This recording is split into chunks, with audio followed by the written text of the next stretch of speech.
Abakristo bose iyo bava bakagera barahimbaza umunsi mukuru wa Pasika, izuka rya Yezu. Iri zuka ni intango y'ukwemera kw'abakristo, intango y'ivyizigiro by'ubundi buzima nyuma y'urupfu. Muri video iheruka twavuze ku nzira y'umusaraba Yezu yaciyemwo kuva mu mabarabara ya Yerusalemu gushika mu musozi w'agahanga Golgota. Amaze gupfa hari ibintu byinshi tutazi neza vyabaye, harimwo no kuzuka. Injiri ntagatifu za Matayo, Luka, Mariko na Yohani bagerageza gusigura vyose uko vyagenze, ariko hari ibyo batavuga neza. Muri iyi video turaza kurabira hamwe ivyakurikiye inyuma y'urupfu rwa Yezu rwabaye ku mugoroba w'umunsi wa gatanu. Mu migenzo y'abaromani twaravuze ko abahagararije itegeko bahanishwa igihano cyo gupfa babambwe ku musaraba.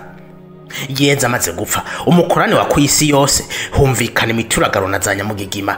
Igitambara cyari gishashe mu isengero rya Yerusalemu gicikamo kubiri. Abari ngaho batangira kwemeza ko by'ukuri yari umwana w'Imana.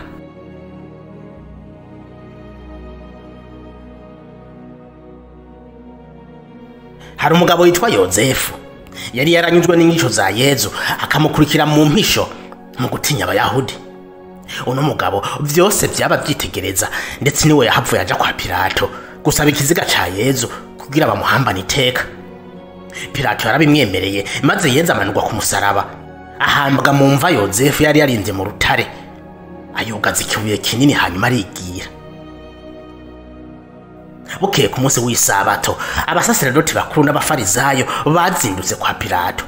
Ati twumvise abwira abatumwa biwe ko azozuka ku munsi ugira gatatu. Ati rero bisaba ko imva yiwe icungerwa, abatumwa biwe ntibahave bazoza kumwiba hanyuma bakwiragiza ikinyoma ko yazutse. Vyoba bibi cane kurusha n'ivya mbere. Pilato arabibemerera, ati fata abasirikare bose mushaka hanyuma mugende kuhacunga, ntihagira akabaca mu ryahumye. Bukeye mu gatondo ka kare ku munsi w'indwi, Mariya w'i Magdala n'abandi bagore batandukanye bazindukiye kumva, bazanywe no kwisiga utumota. Bagishika kumva batangajwe no gusanga ryabuye atari hari. Begereye gato basanga imva irarangaye, ndetse Yezu ntawe urimo. Ikindi kandi cyabatangaje ni uko babasirikare bacungereye imva atanumwe yari ahari. Bacibaza ivyabaye, umumarayika yarababonekeye babwira ati kuki muronderera umuzima mu bapfuye? Yezu yazutse ntakiri ngaha.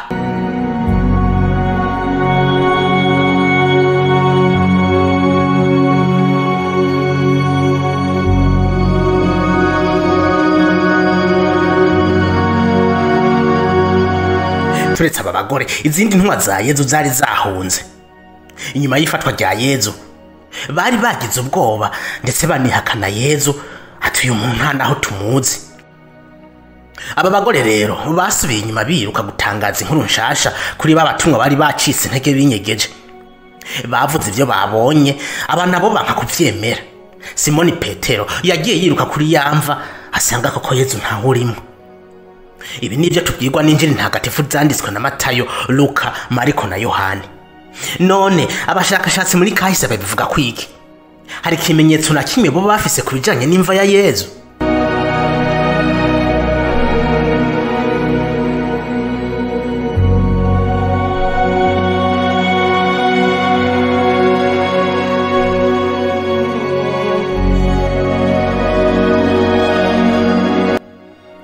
Mu mwaka w'igihumbi kimwe n'amajana icenda na mirongo umunani mu bumanuko bw'igisagara ca Yerusalemu, mu gihe hariko haringanizwa ikibanza cyo kubakamwo, hari imva yahabonetse yiswe Tombe do Talipiote. Iyi mva yari imaze neza na neza imyaka igera ku 200. Abahinga mu bijanye na archaeology bakoze ubushakashatsi kuri iyi mva. Ku bwinjiriro bwayo hari handitse ko ibimenyetso byayobeye aba bashakashatsi, ariko bemeza ko atari imva isanzwe na gato. Gibson yari umuhinga mu bijanye na geometry, niwe wa mbere yinjiye muri iyi mva gukora releve topographique. Acinjira ivyo yabonye byaramutangaje. Yari imva itangaje yimbye mu rutare, ifise n'ivyumba bitari bike.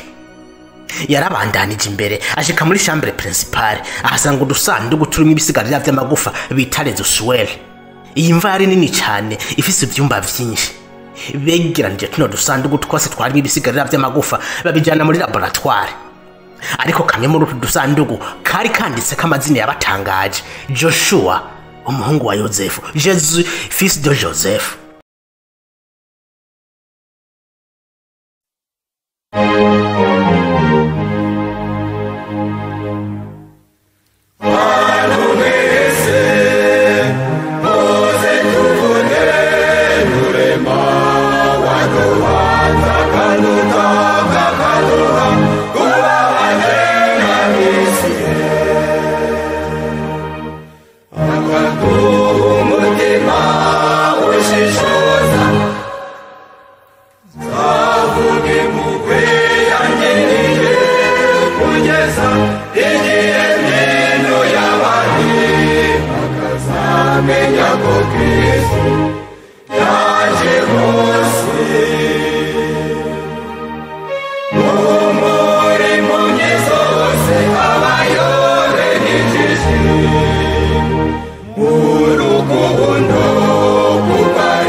Iyi mva ya Talipiyote abashakashatsi berekanye ko ishobora kuba ari imva y'umuryango wa Yezu.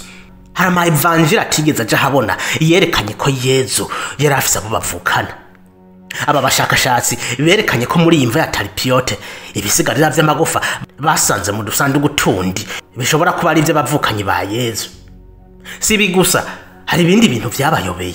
Muri utu dusanduku basanze makanditse ko Mariamne, izina rya Maria we Magdala, uwavuzwe cyane mu ma evangelii atandukanye kuba yari umugenzi wa Yezu. Hari ama evangelii atagiye habona yashimangiye ko Maria we Magdala yari afitaniye umubano udasanzwe na Yezu. Kuba yahambwe mu mva imwe na Yezu vyo babisiguye iki? Abo bapfana iki mu vy'ukuri?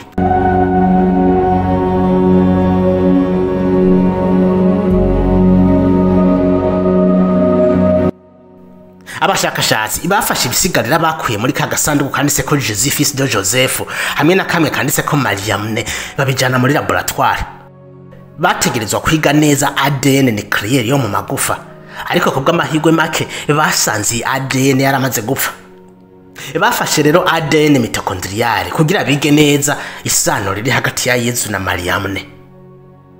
Aba bashakashatsi bakubiswe n'inkuba mu gusanga atasano rihari hagati y'abo bantu babiri.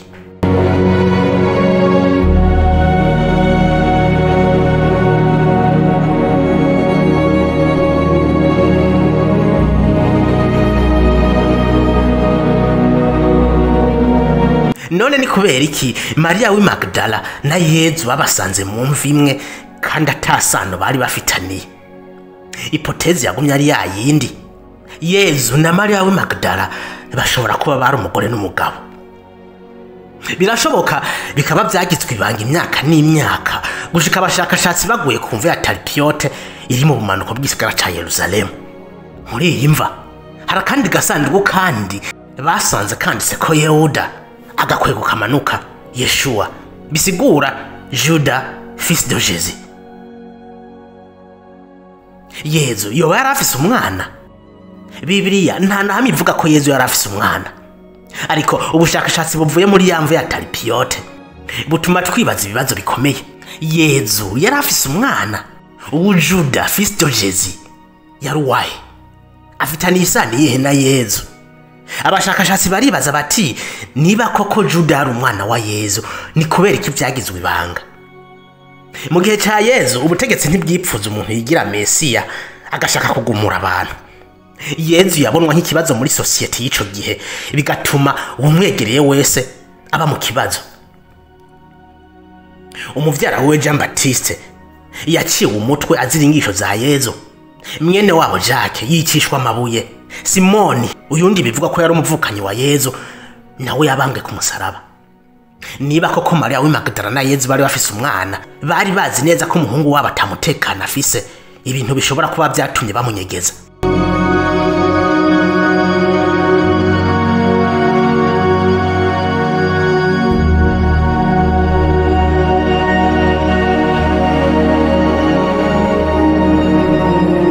Mu Injili ntagatifu ya Yohani haravugwa le disciple bien-aimé de Jésus, intumwa yakundwa cyane gusumba izindi.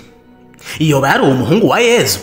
Muri Injili ya Yohani ikigabane ca 19 akarongo ka 26 Yezu ari ku musaraba avuga aya majambo: Femme, contemple ton fils. Intumwa yakundwa cyane na Yezu, le disciple bien-aimé, yari ku birenge vya Yezu ariko ararira akababaro kamwishe. Yezu ati femme contemple ton fils, mugore nguyu mwana wawe. Bibiliya yerekana ko ngaha Yezu yari karabwira nyina wiwe Mariya, ariko harababibona ukundi. Aba basigura ko Yezu ashobora kuba ari karabwira Mariya wi Magdala kuzitaho umuhungu wabo.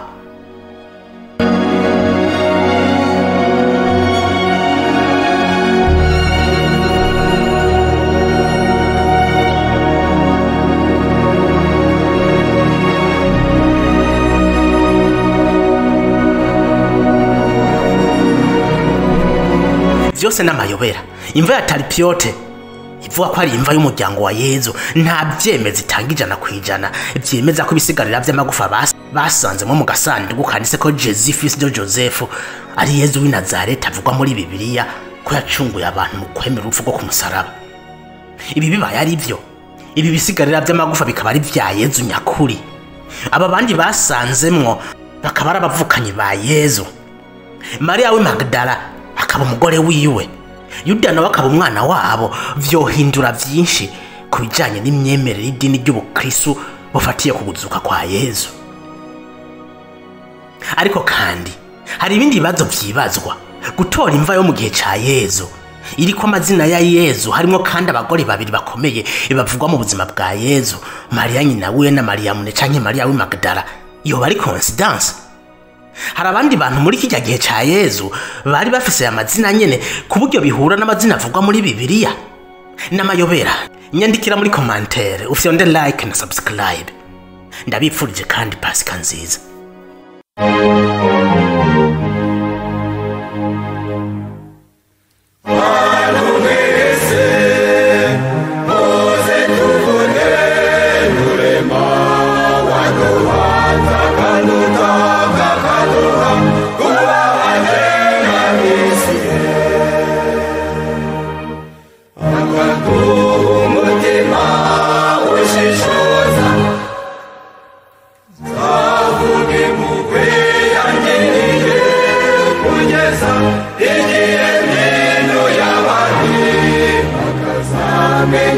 Cristo